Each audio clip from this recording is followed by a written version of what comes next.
మేడ్చల్ జిల్లా new LB Nagar లో దారుణం జరిగింది. ప్రేమ పేరుతో అఖిలను మోసం చేశాడు అఖిల్ సాయి గౌడ్ అనే యువకుడు.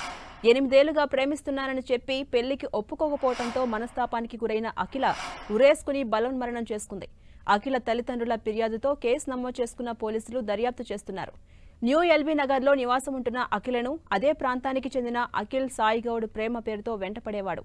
తన ప్రేమను ఒప్పుకోకపోతే చనిపోతానని బెదిరించాడు. తప్పని పరిస్థితుల్లో అఖిల అతని ప్రేమను ఒప్పుకుంది. ప్రేమ విషయాన్ని కుటుంబ సభ్యులకు చెప్పింది. ఆమె ఇష్టాన్ని కాదనలేని తల్లిదండ్రులు సైతం వాళ్ళిద్దరి ప్రేమను ఒప్పుకున్నారు. అయితే అప్పటి నుంచి అఖిలను అఖిల్ సాయి గౌడ్ వేధిస్తుండేవాడని యువతి పేరెంట్స్ పోలీసులకు ఫిర్యాదు చేశారు. అందరి ముందే అఖిలను రోడ్డుపై కొట్టేవాడని, రోజు ఫోన్లో వేధించేవాడని కన్నీటి పర్యంతమయ్యారు. తాను వేధిస్తున్న విషయం అందరికీ తెలియడంతో అఖిల్ సాయి గౌడ్ పెళ్లికి నిరాకరించాడు. దీంతో మనస్తాపానికి గురైన అఖిల ఇంట్లో ఎవరూ లేని సమయంలో ఉరివేసుకుని బలవన్మరణం చేసుకుంది. అఖిల్ సాయి గౌడ్పై చర్యలు తీసుకుని తమకు న్యాయం చేయాలని కోరుతున్నారు అఖిల పేరెంట్స్.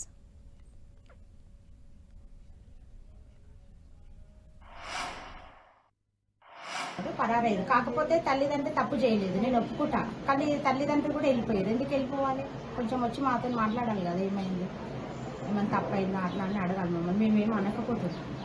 కాకపోతే పాప చనిపోయినప్పుడు కూడా వాళ్ళ దోస్తులకు చెప్పిన, లాస్ట్ అంత ఇష్టం కదా వచ్చి చూసుకోమని చెప్పు. నేను అనను, ఏం అనని కూడా చెప్పిన. రాలేదు. టాటూ కొట్టించుకుండు చేతి మీద. అంత ఇష్టం ఉన్నాడు, టాటూ కొట్టించుకున్నాడు. పాప లేదని తెలిసినప్పుడు రావాలి కదా. పరారయ్యి అమ్మను తల్లిదండ్రిని తీసుకొని చెల్లిని తీసుకొని వెళ్ళిపోయి పరారు. ఇష్టం ఉన్నాడైతే వచ్చి చూసుకోవాలి. ఇప్పుడు కూడా నా దగ్గరకు వస్తే నేను మాట్లాడతాను. నేనేమన్నా చెప్పి కొట్టినాడు. నేను తండ్రిని 22 సంవత్సరాలు పెంచుతుంది, ఒక దెబ్బ పబ్లిక్ లో ఇంకా అది ఎట్లా కొట్టినది. అది మాకు కావాల్సింది. ఎందుకంటే ఇన్నేళ్ళు పెంచడం, ఎట్లా పెంచడం, పువ్వులు లెక్క పెంచడం వాళ్ళని. అట్లా కొట్టడం తప్పు కదా. పిలిచి కొట్టడం ఏంది?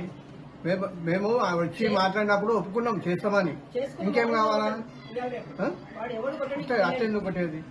అంటే పెళ్లి సంబంధం గురించి మాట్లాడారు వాళ్ళ పేరెంట్స్ మాట్లాడలే. ఆ పిల్లాడు మా అమ్మాయి అంటే మా అమ్మాయి చెప్తేనే అన్న ఒప్పుకుంటా చేస్తాను నేను. కానీ మీ చదువు మొత్తం అయిపోవాలి. మీ చదువు మొత్తం అయిపోయిందంటే చేస్తాను నేను. అంతే, అన్ని కఠినంగా శిక్షించాలా. ఇంకో ఆడపిల్లకు ఈయన్ని చూసి బుద్ధి రావాలా వేరే వాళ్ళకి. మా అన్నయ్యకి ధైర్యం చాలా. అది ఆ పిల్ల అంటే అది ఇట్లా చేసిందంటే మేము నమ్మలేకపోతున్నాం. అదంతా వాడు ఏం చేసిండో మాయ. ఆ మాయ అంతా ఆ ఫోన్ లో ఉంది, పిఎస్ లో ఉంది ఫోన్. ఆ ఫోన్ లో ఉంది అంత మాయ. పిల్లని రోడ్డు మీద గుంజి కొట్టిండ అంటే వాడు మంచోడా చెడ్డోడా అది మీకు తెలుస్తుంది. ఈ మాటనే తెలుస్తుంది మనకి. వాడిని ఏం చేస్తారు? కఠినంగా శిక్షించండి, లేదా ఊరి తీయండి వాని. ఇంకో పిల్ల కాకుండా మా అఖిల ఎట్లయితే అయ్యిందో అట్లా కావద్దు ఇంకో అఖిల.